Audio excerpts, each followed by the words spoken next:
नमस्कार दोस्तों, स्वागत है आपका real talks with coach Kiran Patil podcast show में। आज हम एक ऐसे रियल एस्टेट टॉपिक पर बात करेंगे जो रोमांचक भी है और कंफ्यूजिंग भी है। कृषि भूमि निवेश। अगर आपने कभी खेती, जमीन, प्लॉट्स या फार्मलैंड खरीदने का सोचा है तो यह एपिसोड आपके लिए है। और आज मेरे साथ है विशाखा विशाखा जी, धन्यवाद कोच किरण पाटिल पॉडकास्ट शो में आप आज यहाँ पे हमारे साथ आज मौजूद है और काफ़ी अच्छे टॉपिक के ऊपर हम बात करने वाले हैं। तो तहे दिल से आपका शुक्रिया अदा कि आपने इतना आपका कीमती समय हमारे कोच किरण पाटिल पॉडकास्ट को दिया। नहीं, थैंक यू सो मच किरण। मुझे खुशी है कि हम इस टॉपिक पर आज चर्चा करने वाले हैं,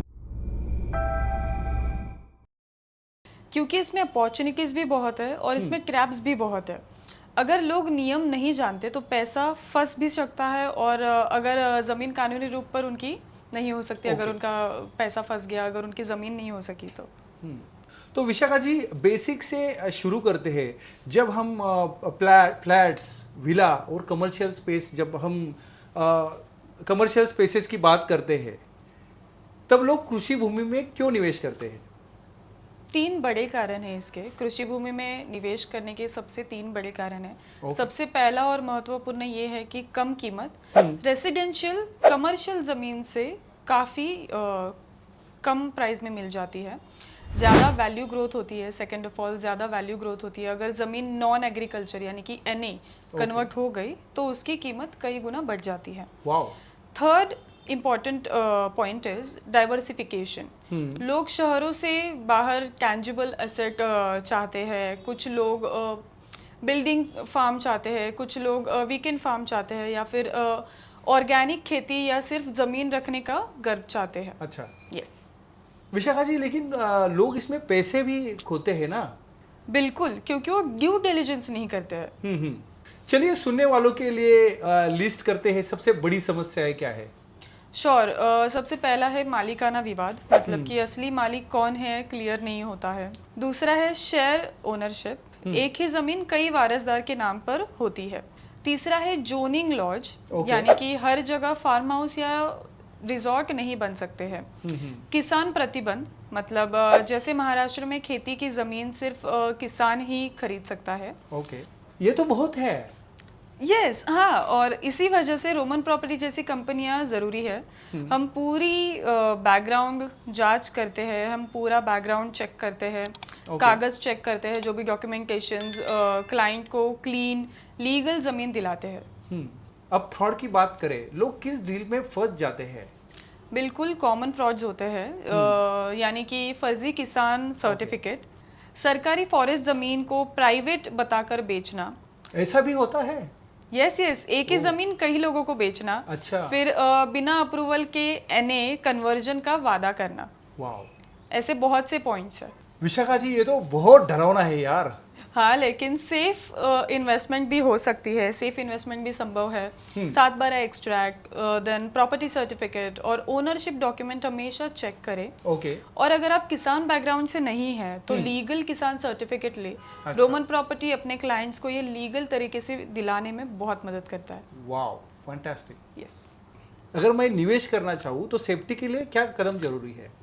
ओनरशिप चेक करें। सबसे पहली बात तो ओनरशिप चेक करें, देन लैंड टाइप कंफर्म करें, जो भी उनके लैंड का टाइप है वो कंफर्म करें। देन एक्सेस देखें, रोड, पानी, बिजली, ये सारी चीज़ें इंपॉर्टेंट है देखने के लिए।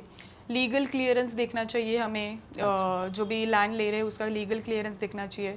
Farmer certificate, then comes your registered sale deed, वो भी देखना बहुत इंपॉर्टेंट है। मतलब शॉर्टकट नहीं लेना चाहिए। बिल्कुल, आसान दिख रहा है तो शायद उसमें रिस्क छुपा है। रोमन प्रॉपर्टी इसमें क्या क्या सर्विस देती है? लैंड एक्विजिशन, असली और सुरक्षित जमीन ढूंढना। लैंड एक्विजिशन मतलब असली और सुरक्षित जो लैंड है वो हम उन्हें ढूंढ के देते हैं। दूसरी चीज है फार्मर सर्टिफिकेट, जो कि हम नॉन फार्मर्स को लीगल सर्टिफिकेट दिलाना। तीसरी चीज है प्रोजेक्ट डेवलपमेंट, जमीन को प्लॉटिंग, फार्म हाउस या एग्रो टूरिज्म रिजॉर्ट में बदलना। Then fourth thing is legal services, document, जो भी डॉक्यूमेंट है वेरिफिकेशन और ड्यू डिलीजेंस है, वो सारी चीज़ें बहुत इंपॉर्टेंट है। उसके बाद आता है सेल रीसेल स्पोर्ट्स, ओके। मतलब कि ज़मीन बेचने या डेवलप करने में मदद हो जाती है। यानी वन स्टॉप सर्विस। बिल्कुल, लोग तहसील ऑफिस और वकीलों के पीछे भागते रहते हैं। ओके हम पूरी डॉक्यूमेंट्स और जो भी रोड मैप है वो हम सारे प्रोवाइड करते हैं उन्हें। ओके। ऐसा कोई किस्सा है जो हाल ही में आपने सॉल्व किया है? यस, हमारे कंपनी में एक क्लाइंट ने ब्रोकर से ज़मीन खरीदी। ओके। बाद में पता चला आधी ज़मीन फॉरेस्ट रिजर्व थी। पैसा फंस गया। अच्छा।